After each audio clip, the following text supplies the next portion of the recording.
Salut, salut tout le monde, ici Roman, j'espère que vous allez bien par la grâce de Dieu. Je suis de retour pour la deuxième vidéo de cette série qui s'intitule L'arme ultime du chrétien et c'est tiré de l'émission Rééducation. Je suis content de vous revoir, je vous remercie d'avoir pris le temps de regarder la première vidéo de la série et puis vous l'avez aussi sûrement partagé avec d'autres personnes qui ont grandement envie de connaître la parole de Dieu.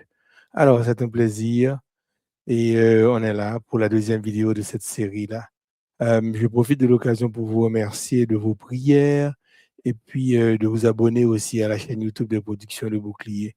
Au fur et à mesure que vous vous abonnez, et puis il y a plus de monde, parce que vous allez pouvoir partager ça aussi, il y a plus de monde qui vont pouvoir comme voir les vidéos.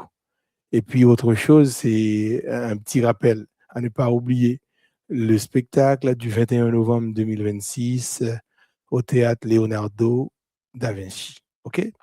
Pas oublier, acheter billets, non. Parce que c'est pour un paquet de billets gain, tout, OK? Donc, il y a seulement, je pense qu'il y a 525 places, pas beaucoup. Donc, et je vous assure que ça va être complet. Donc, faut vous débrouiller pour acheter vos billets et puis pour que vous soyez avec nous.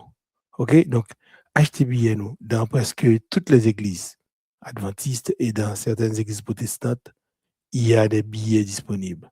Donc, vous demandez un billet pour le spectacle de Roman et de ses amis, le spectacle spirituel à nul autre pareil qui va être présenté. Et bien voilà, vous allez trouver un billet. Alors, ceci étant dit, on y va directement à la vidéo.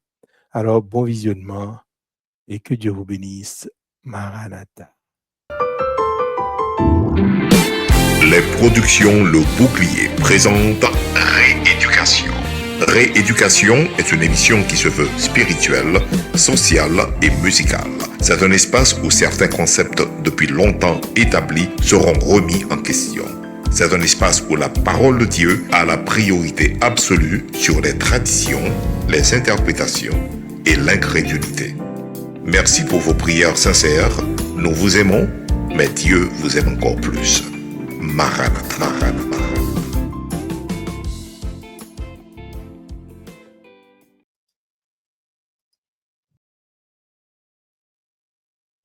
Maranatha, Maranatha, Dieu vous aime encore plus.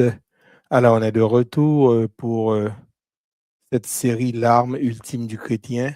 J'espère que vous avez passé une bonne semaine par la grâce de Dieu. Et on est là pour cette deuxième vidéo. Alors, si vous êtes prêts, on y va directement. Voilà, les versets de base. Hébreux 11, verset 2.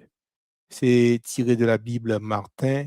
Or, la foi représente les choses qu'on espère et elle est une démonstration de celles qu'on ne voit pas. Romains 10, 17, tiré de la Bible Louis II. Ainsi, la foi vient de ce qu'on entend et ce qu'on entend vient de la parole de Dieu. Sortant d'EA, il va sortir dans l'autre bagaille, dans la parole de Dieu.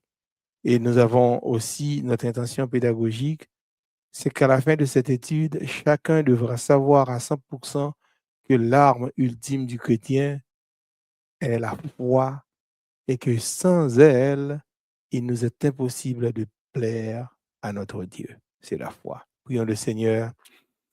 Notre Dieu, notre Père qui est dans les cieux, nous voulons te remercier parce que tu as fait des merveilles dans notre vie. Nous sommes encore vivants, c'est grâce à toi. Alors, nous allons parler de toi et de toi seul. Merci de la présence de ton Saint-Esprit en nous, autour de nous. Merci d'avoir renouvelé notre intelligence. Permets au Père que ce message puisse atteindre les endroits les plus reculés de la terre et que au moins une âme, en écoutant ce message, puisse prendre la décision de marcher avec toi jusqu'à ce que tu reviennes nous chercher. Nous te prions au nom de Jésus. À toi la gloire, la puissance de maintenant, au siècle des siècles. Amen, amen, amen, amen. Amen. Et voilà quelques rappels et mises en contexte par rapport à la dernière vidéo, la vidéo de la semaine passée.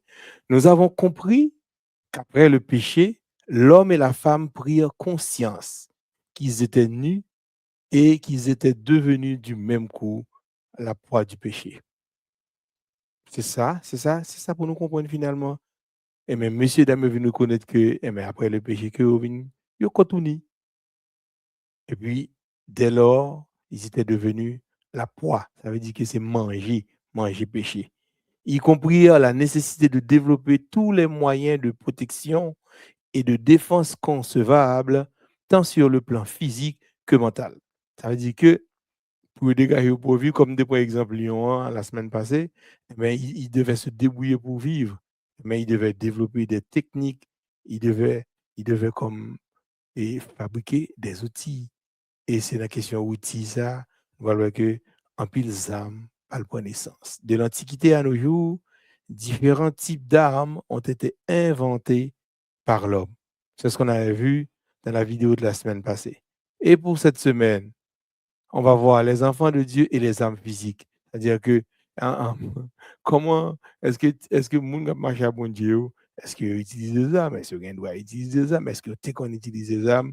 On va voir ça de l'Ancien Testament au Nouveau Testament, de l'Ancienne Alliance à la Nouvelle Alliance. Eh bien, qu'est-ce qui est arrivé? Dans l'Ancien et le Nouveau Testament, les serviteurs et les enfants de Dieu ne sont pas restés indifférents quant à l'utilisation de certaines de ces armes citées si haut. C'est une des cités, un paquet d'armes la semaine passée de l'Antiquité à l'époque contemporaine, c'est-à-dire l'époque où on a vécu là. Ouais, nous passons de couteaux, nous passons de frondes, et puis nous tombons dans des armes chimiques, nous tombons dans des armes nucléaires, nous tombons dans drones. Vous comprenez? C'est pas petit, non? C'est beaucoup de progrès. Nous allons dire dans le bon sens, mais c'est beaucoup de progrès. Alors, les enfants de Dieu et les âmes physiques, suite, Genèse 14, verset 14, dès qu'Abraham eut appris que son frère, alors son neveu Lot, dit son frère, avait été fait prisonnier, il arma 318 de ses plus braves serviteurs nés dans sa maison, et il poursuivit les rois jusqu'à Dan, son ville, jusqu'à Dan. Mais alors, les types d'armes utilisées par Abraham ne sont pas mentionnés dans le texte biblique. On n'a pas dit quel genre d'arme que Abraham lui a utilisé, mais sauf que quand on fait un peu de recherche, on a compris que historiquement, du point de vue archéologique, l'époque d'Abraham correspond à l'âge de bronze, c'est-à-dire à l'époque de 2000 à 1800 avant Jésus-Christ. Et les armes de cette époque sont les suivantes. C'était des arcs, flèches, frondes, lances, javelots, dagues, l'épée et la hache de guerre. C'est ça qu'on utilisait. Donc, sûrement, Abraham, c'est une base à utiliser pour le libérer et neveu l'eau entre les mains de ces 4 rois qui étaient séquestrés. Durant toute sa vie sur terre, c'est le seul combat armé mené par Abraham durant la nuit pour sauver son neveu Lot des griffes des 4 rois concernés. Il n'a pas signalé encore, Genèse 14, verset 14 à 16, il n'a pas signalé encore qui côté Abraham t'a le goumé encore. C'est la seule fois dans la Bible, il signalé que M. le goumé pour le libérer neveu Lot. Mais il était goumé quand même, il était utilisé des armes. Observons ensemble le tableau suivant. Ancien et Nouveau Testament concernant les armes physiques et les serviteurs de Dieu. Nous parlons, beaucoup zamio, serviteurs de Dieu. Est-ce que tu connais des armes, mais qui genre de armes tu connais utiliser? Là, où est Josué? Ben, Josué, c'est un homme de guerre idée. Conduit les Israélites dans des batailles lors de la conquête de Canaan. Josué 6 à Josué 12. Mais oui, il a utilisé des armes. David utilise des armes d'eau. Il a tué Goliath, puis mène plusieurs campagnes militaires. 1 Samuel 17. Zam. Gédéon, il a dirigé 300 hommes contre les Madianites. Zam n'est utilisé. J7, J8. Moïse, sous la direction d'Israël, alors, sous la direction, c'est sous sa direction, il a dirigé Israël, il combat les Amalécites et d'autres ennemis. Mais oui, Exode 17, il utilisait en pile zam. Les armes de l'époque, bien sûr. Phinéas, c'était utilisé en lance-tout pour tuer un Israélite et une Madianite. Ces armes, ni Samuel ni Abraham, on a vu le cas d'Abraham pour libérer son neveu Lot. Il a utilisé des armes comme fronde ou bien javelot ou bien couteau. Mais tout le monde a noté là, il a utilisé des armes dans l'Ancien Testament. Mais nous regardons dans le Nouveau Testament pour nous, est-ce que serviteur de Dieu qu'on utilise les âmes? Serviteur de Dieu et a utilisé les âmes physiques dans le Nouveau Testament. Par exemple, nous avons Pierre. Est-ce que Pierre a utilisé les âmes? Oui, il a utilisé une épée. C'est une âme physique, c'est une épée. Mais est-ce que c'est tué? Non. Il a blessé l'oreille de Malchus dans Matthieu 26, verset 51, Jean 18, 10, mais il n'a pas tué MC. Donc, Pierre n'a pas tué mon avec zam. Qui est-ce que il y avait des soldats qui se sont devenus chrétiens? Eh bien, ils étaient des âmes, oui. Et puis, mais ce n'était pas mentionné qu'après conversion, ils étaient continué à utiliser les âmes. Ça n'est pas mentionné dans Luc 3, verset 14. OK? Paul, est-ce qu'il te compte pour tes âmes? Non. A-t-il tué aucun meurtre physique rapporté après sa conversion, bien sûr. Avant ça, bon, c'était dans toutes les méli-méloli. Mais là, quand il vient convertir, il a accepté Jésus, il n'a jamais utilisé d'armes.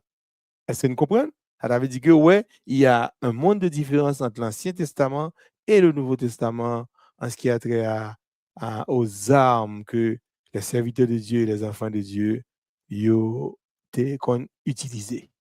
Voilà, finalement, qu'est-ce qui s'est passé? Ça nous comprend. Qu'avons-nous compris de cette situation? C'est que, selon le Nouveau Testament, aucun serviteur de Dieu n'est présenté comme ayant tué quelqu'un avec une âme. Une âme physique, bien sûr, dans l'exercice du ministère chrétien. C'est dans le Nouveau Testament. On pas jamais ça, on pas même ça. À part Pierre qui t'a coupé les oreilles, monsieur, mais on va même ça encore. Maintenant, le cas le plus proche, c'est celui de Pierre, exactement, qui utilise une épée, mais ne tue personne. Et il recevoir l'ordre de Jésus pour te ranger épée. Bizarre. Matthieu 26, verset 51 52. En conclusion, ça nous comprendre, c'est qu'on comprend que dans l'Ancien Testament, comme dans le Nouveau, les serviteurs et les enfants de Dieu ne sont pas restés indifférents quant à l'utilisation d'armes physiques. Abraham utilisa probablement des types d'armes comme couteau, notéweli, dague, javelot, pour libérer son neveu des mains des 4 rois dont il était question. Maintenant, nous voyons aussi dans cette étude d'aujourd'hui que dans toute la Bible, durant toute sa vie sur terre, c'est le seul combat armé mené par Abraham durant la nuit pour sauver son neveu Lot. Je ne sais pas bien l'autre bataille encore. Seule bataille, ça. OK? Maintenant, selon le Nouveau Testament, aucun serviteur de Dieu n'est présenté comme ayant tué quelqu'un avec une arme physique dans l'exercice du ministère chrétien. Non. Aucun serviteur bon Dieu dans le Nouveau Testament pas utiliser les armes physiques après conversion pour prêcher l'évangile ou pour tuer le monde. Non, jamais. Après la victoire d'Abraham dans le cadre de la libération de l'eau, Melchisedec déclara dans Genèse 14, verset 20, béni soit l'Éternel, le Dieu tout très haut, qui a livré tes ennemis entre tes mains. Donc, tu vois, dans le cas d'Abraham, ça n'a pas été comme une victoire pour Abraham. Ce n'est pas la victoire d'Abraham, mais c'est une victoire de Dieu, non pas celle d'Abraham comme chef militaire. Non, c'était la victoire de Dieu sur ses ennemis. Nous remarquons surtout des serviteurs de Dieu dans l'Ancien Testament qui utilisent des armes. David, Josué, Gédéon, par exemple, pour ne citer que cela. Maintenant, mais dans plusieurs contextes guerriers, mais pas dans le Nouveau Testament. Nous, ça veut dire que David, Josué, Gédéon, dans des contextes sûrement guerriers, ils ont utilisé des armes. Mais dans le Nouveau Testament, aucun serviteur, bon Dieu, et mis à part l'exemple de Pierre, il n'a pas utilisé des armes. Et Jésus t'a ordonné, c'est pour le remettre épée à un foule. Ça veut dire que gain on point d'interrogation dans ça. Quand Jésus te dit mon pour acheter épée, eh bien, peut-être que ça, il a voulu dire autre chose. C'est sûr qu'il a voulu dire autre chose. Parce qu'il a ordonné à Pierre de remettre l'épée dans son fourreau. Vous comprenez? Donc voilà, c'est tout ça pour aujourd'hui là. Donc, c'était pas trop long, mais intéressant. Donc, merci parce que vous allez prendre le temps de regarder et puis de partager aussi cette vidéo avec d'autres amis disséminés à travers la terre entière. Alors, que Dieu vous bénisse. Passez une bonne semaine sous le regard du Tout-Puissant et Maranatha.